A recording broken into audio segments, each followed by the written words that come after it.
moving on to UFC 105.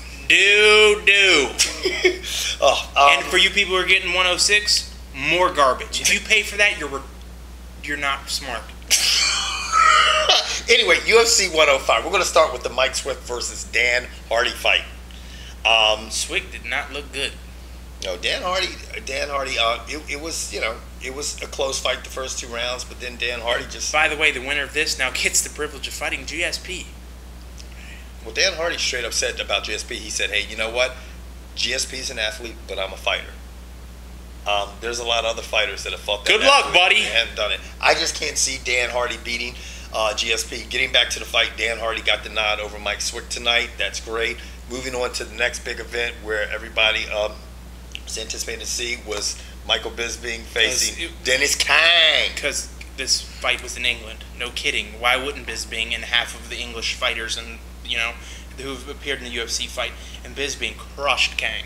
Now, it was funny because in the first round, Kang threw, I guess it was a right uppercut that caught Bisbing and put him on the mat, and it looked like from that point on he could win the fight, but he didn't finish up.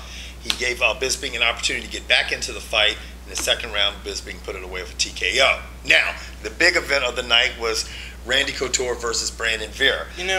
This is, in my opinion, the second fight in a row where it's come to. This is why people tell you don't let the fight go to the judges. Right. I mean, the same thing just happened for Machida in his favor.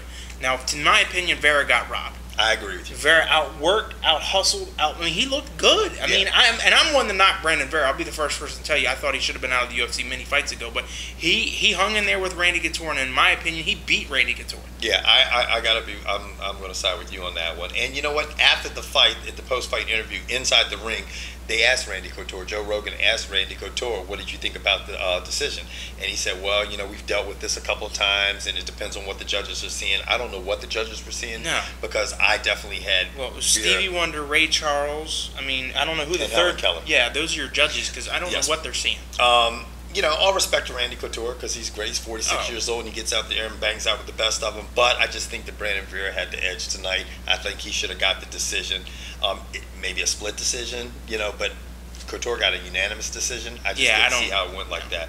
I think that's a problem, with some of this judging. I think we're seeing it a little bit more frequently. I think it's going to start to raise more eyebrows. So in other words, fighters, stop letting the fight go to the judges unless you're going to be like GSP and dominate every round and take somebody down 9,000 times in a match. Right. So what does that leave for Randy Couture? I mean, more movies. He's a great actor. Right. The Mummy movies?